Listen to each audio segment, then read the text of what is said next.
مصرے ہیں جی وہ کہتے ہیں اے تماشا گائے عالم روئے تو اے تماشا گائے عالم روئے تو کجا بہرے تماشا نہیں روی ارے سب تو آپ کے دیدار کے لیے آتے رسول ہندوستان کے کونے کونے سے لوگ تیرے دیدار کے لیے آتے ہیں تو مر کے کس کے دیدار کے لیے جا رہا ہے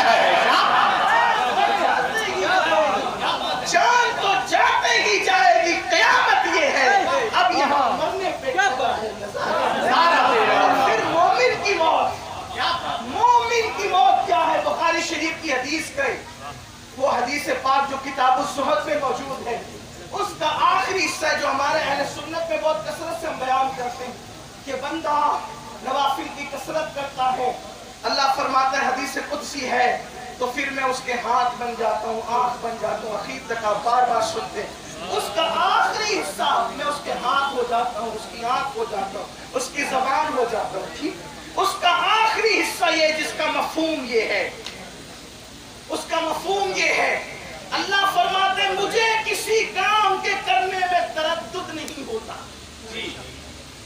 مجھے کسی کام کے کرنے میں تردد نہیں ہوتا تردد کا عام معنی کیا لیا جاتا ہے حالانکہ ہم شان الوہیت کی وجہ سے ادب الوہیت کی وجہ سے اس کے لفظی معنی مراد نہیں لیتے لیکن تردد کا معنی اپنے بھائیوں کو سمجھانے کے لیے تردد کہتے ہیں کسی کام کے کرنے یا نہیں کرنے یہ کروں کہ نہیں کروں اس کو لوگ کہتے ہیں میں تردد میں ہوں پیلی بھیت جاؤں کہ نہیں جاؤں تردد میں ہوں بیٹے کی شادی کروں کہ نہیں کروں تردد میں ہوں سفر کروں کہ نہیں کروں ٹھیک لیکن ہم بارگاہ الوہیت کے ادب کی وجہ سے یہ معنی ہم لفظی طور پر نہیں کرتے اس لیے کہ ہمارے یہاں ہمارا پورا مسلک ادب ہے ہمارا پورا مسلک ادب ہے ہمارا پورا مسلک عشق و محبت ہے اسی لیے ہمارے یہاں قرآن مقدس کنز الایمان اٹھا کر کے دیکھیں جگہ جگہ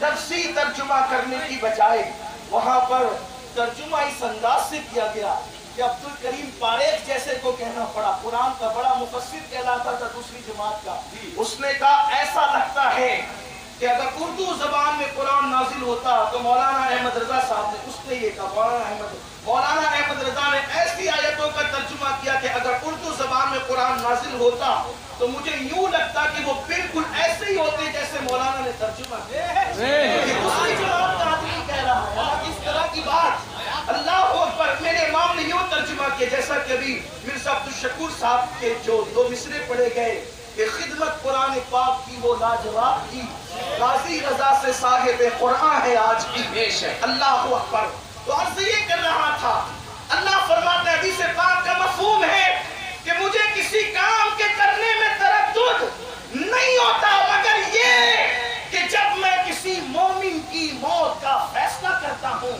اس وقت مجھے تردد ہوتا ہے جیسا کہ اس کی شان ہے جیسا کہ اس کی شان ہے مجھے تردد ہوتا ہے کیوں اس لیے کہ میں اس کی موت کا فیصلہ کروں اور وہ اس فیصلے کو ناپسند کرے کہ اللہ کی محبت ہے مومنین کے ساتھ یہ اس کا اکرام ہے مومنین کے ساتھ اللہ تعالیٰ محبت فرماتا ہے اپنے محبوب کے غلاموں سے تو اللہ پھر تو کرتا کیا ہے جب مومن کی موت کا فیصلہ تو کرنے لگتا ہے تو تجھے تردد ہوتا ہے تو کرتا کیا ہے اب قرآن پاک کی اس آیت کے مفہوم کو جوڑتا اس مفہوم سے پھر اللہ کیا کرتا ہے قرآن کہتا ہے ان الذین قالوا ربنا اللہ ثم استقاموا تتنزل عليهم الملائكة الا تخافوا ولا تحزنوا وابشروا بالجنة التي كنتم توعدون تو پھر کیا ہوتا ہے اس کے پاس فرشتے آتے ہیں ایک تو فرشتے نہیں بلکہ فرشتوں کی جماعت آتی ہے فرشتے اس کے پاس آتے ہیں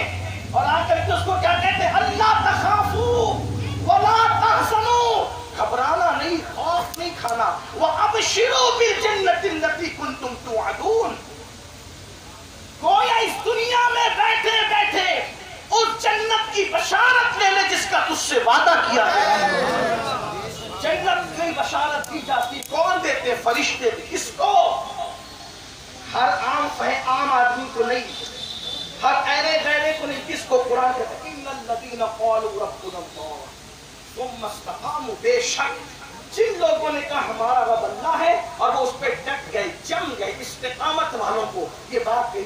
اب قاری امانت رسول کی استقامت والوں نے اسی پر بات کر کے بات مکمل کروں گا کیونکہ عصر کا وقت بھی قریب ہے، پھر اور دیگر پروگرام بھی آگے کے، مختصر بات کر کے بات ختم کروں گا. کن استقامت والوں نے؟ پہلی بات تو یہ، میں نے جو تجزیہ کیا اپنے طور پر ان کی شخصیت کا، نمبر 1 قاری امانت رسول صاحب ترتیب کا نام ہے. بے شک ابھی ان کی نماز کا ذکر ہوتا کہ وہ نمازی تھے، لیکن میں ان کو صرف نمازی نہیں مانتا، اس لیے کہ عوام میں بھی بہت سارے لوگ ہیں جو پابندی سے نماز پڑھتے ہیں، بڑی بات ہے، لیکن اس سے بڑی بات کہ وہ صاحب ترتیب تھے. سبحان اللہ. مجھے کسی نے بتائی نہیں یہ بات، لیکن میں یہ بات کہہ رہا ہوں اور اس کا ثبوت پیش کروں گا. وہ صاحب ترتیب تھے. صاحب ترتیب کا مطلب کیا کہ 5 نمازوں سے زائد جس پر باقی نہ ہو وہ صاحب ترتیب ہے. ٹھیک، ان کی گویا کہ ایک بھی نماز باقی ان کے ذمے پر نہیں تھی، ساری نمازیں انہوں نے ادا کی تھی. اس کا ثبوت کیا ہے؟ اس کا ثبوت یہ ہے کہ حضور مفتی اعظم کا ان کو امام بنا کر ان کے پیچھے سبحان اللہ.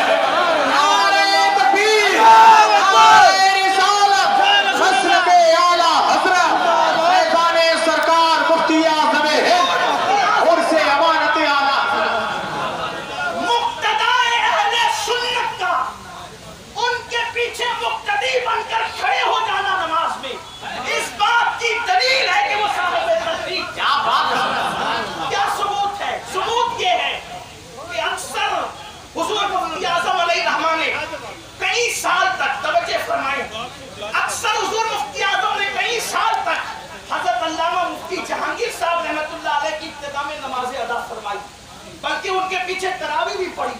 ٹھیک، مفتی جہانگیر صاحب کا حال یہ تھا کہ مفتی جہانگیر صاحب جس محفل میں موجود ہو اور نماز کا وقت آ جائے تو پھر کسی کی اجازت کی ضرورت نہیں تھی، مطلقاً وہ اس محفل میں امام ہوا کرتے تھے. کب؟ جب مفتی اعظم موجود ہو. مفتی جہانگیر صاحب رحمۃ اللہ علیہ جو حضور تاج الشریعہ کے بھی استاد ہوتے ہیں، جن کا مزار مقدس ادے پور کی سرزمین پر موجود ہے. آپ ان کی علمی جلالت کے بارے میں علماء سے پوچھے، میں یہاں اس کی کوئی تشریح نہیں کرتا، لیکن آپ کے بھی استاد ماشاء اللہ، قاری حضرت علامہ صغیر صاحب کے بھی استاد تھے ماشاء اللہ. دیکھیے بڑی بات ہے، بڑے لوگ تھے. اب آپ سمجھ سکتے ہیں شاگرد ایسا ہے تو استاد کیسا ہوتا ہے، آج سمجھ آ سکتے ہیں. بہرحال پھر حضور تاج الشریعہ کا جواب کیا ہے؟ حضور تاج نہ صورت میں کوئی جواب ہے نہ سیرت میں کوئی جواب ہے. جن کا کلام پڑھو تو یوں لگے کہ جیسے امام اہل سنت کا کلام پڑھا جا رہا ہے. جن کا تقویٰ دیکھو تو یوں لگے کہ یہ ایسے ہیں تو ان کے نانا مفتی اعظم کیسے ہوگا. تقویٰ بہرحال حضور تاج الشریعہ کے بھی استاد تھے. ایسے یہ کر رہا تھا کہ مفتی جہانگیر صاحب اگر موجود ہو تو اجازت کی ضرورت نہیں، انہی کو نماز پڑھانا ہے.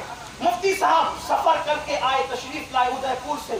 رمضان شریف شروع ہونے والا تھا، آئے تھے تراویح پڑھانے کے لیے. اب جب بریلی شریف پہنچ گئے تو نماز پڑھانے کا کلی اختیار کس کو دے دیا گیا تھا کہ محفل میں جب مفتی اعظم موجود ہو تو نماز کس کو پڑھانا ہے؟ حضرت علامہ مفتی جہانگیر صاحب رحمۃ اللہ علیہ کو پڑھانا ہے. نماز کا وقت تو ہو گیا. مفتی جہانگیر صاحب بغیر کسی کی اجازت کے، چونکہ آپ کو اختیار دے دیا گیا تھا، آپ کو اجازت تھی ہمیشہ کے لیے، آپ مصلی پر جانے لگے نماز پڑھانے کے لیے. تو حضور مفتی اعظم نے فرمایا مفتی صاحب پیچھے آئیے. پیچھے آئیے. جس کو ہمیشہ کے لیے اجازت ہو، جس کا علم، جس کا تقویٰ، جس کی پرہیزگاری مسلم ہے اہل علم کے نزدیک، اہل سنت کے نزدیک، حضور مفتی اعظم کے نزدیک. لیکن جب وہ جانے لگے، چونکہ کبھی روک ٹوک تھی نہیں، ہمیشہ انہی کو جانا تھا، لیکن آج جاتے ہیں تو مفتی صاحب کو مفتی اعظم کہتے ہیں مفتی صاحب پیچھے ہو جائیے. آپ کی سفر میں کچھ نمازیں چھوٹ گئی ہیں، قضا ہو گئی ہے، اور میں صاحب ترتیب ہوں. جب تمہاری چھوٹ گئی ہے تو میں صاحب ترتیب ہو کر تمہارے پیچھے کیسے نماز پڑھ لوں؟ یا تو آپ پیچھے ہو کے نماز پڑھیں، یا تو پہلے وہ قضا نمازیں ادا کریں، پھر میں تمہارے پیچھے نماز پڑھوں گا. پتا چلا جو صاحب ترتیب نہیں تھا اس کو پیچھے بلا لیا. اگر قاری امانت رسول بھی صاحب ترتیب نہ ہوتے تو کبھی آگے نہ بڑھے.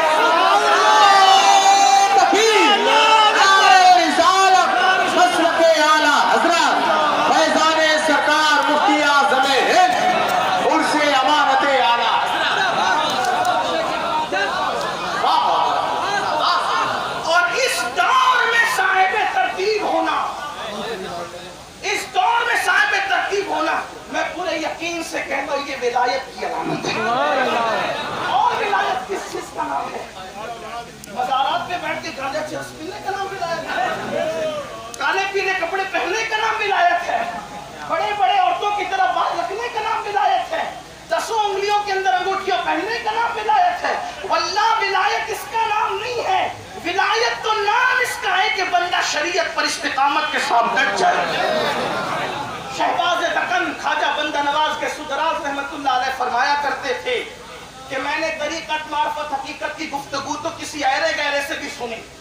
کیونکہ کچھ بھی بولتے بولتے یہ حقیقت ہے, یہ طریقت ہے, یہ معرفت ہے. اب اس لیے کہ کسی کو پتہ ہی نہیں ہے کہ یہ کیا چیز ہے. یہ تو دلوں کے راز ہیں جو سینے سے سینے میں منتقل ہوتے ہیں. کتابوں میں تو لکھے نہیں ہے, اس لیے جس کے جی میں آتے وہ جوڑتا چلا جاتا ہے. تو بندہ نواز کے سدراز کہتے ہیں ہر ایرے گہرے سے طریقت کی حقیقت معرفت کی گفتگو سنی, لیکن شریعت کی گفتگو میں نے صرف اللہ والوں سے سنی ہے. شریعت بیان وہ لوگ کرتے ہیں جو واقعی اہل اللہ ہوتے ہیں, اس لیے کہ ساری منزلیں شریعت کے بعد ہے. اور میرے امام اہل سنت جو اپنے وقت تک صرف عالم نہیں تھے, لوگ کہتے مولانا احمد رضا تو صرف مولوی تھے. ہم نے کہا تم نے انہیں کیا دکھایا؟ تمہیں پتہ ہی کیا وہ کون تھے؟ وہ اپنے وقت کا منصور ہے جسے احمد رضا کہتے ہیں, وہ اپنے وقت کا سرمست ہے جسے احمد رضا کہتے ہیں, وہ اپنے وقت کا غزالی ہے جسے احمد رضا کہتے ہیں, وہ اپنے وقت کا راضی ہے جسے احمد رضا کہتے ہیں, وہ اپنے وقت کا منصور ہے جسے احمد رضا کہتے ہیں. وہ کیسا تصوف سمجھاتے ہیں؟ کہتے پیشے نظر وہ نوبہار, سجدے کو دل بے قرار, پیشے نظر وہ نوبہار, سجدے کو دل بے قرار. روکیے روکیے روکیے روکیے روکیے روکیے سر کو روکیے. ہاں یہی امتحان ہے. شریعت کی بات کرتے تو یہ کہتے ہیں جب بے خود ہو جائے, جب بے خود ہو جائے, جلوے یار میں فنا ہو جائے, جب ہوش ہی نہ رہے تو شریعت مطالعہ کی بات کرنے والا پھر وہ عشق میں ڈوب کر یہ کہتا ہے بے خودی میں سجدہ در یا کہ روزے کا طواف, جو کیا اچھا کیا پھر تجھ کو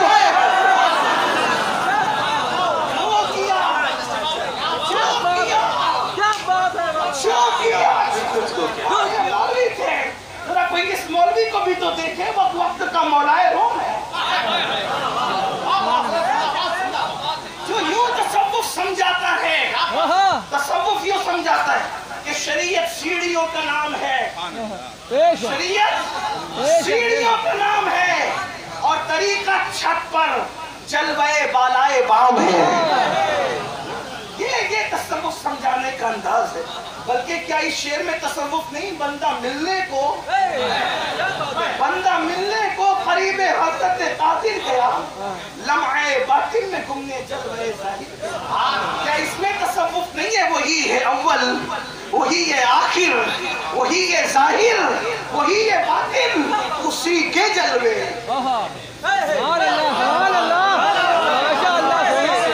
اسی کے جلوے, اسی سے ملنے, اسی سے اس کی طرف گئے. اسی کے جلوے, اسی کے جلوے, اسی سے ملنے.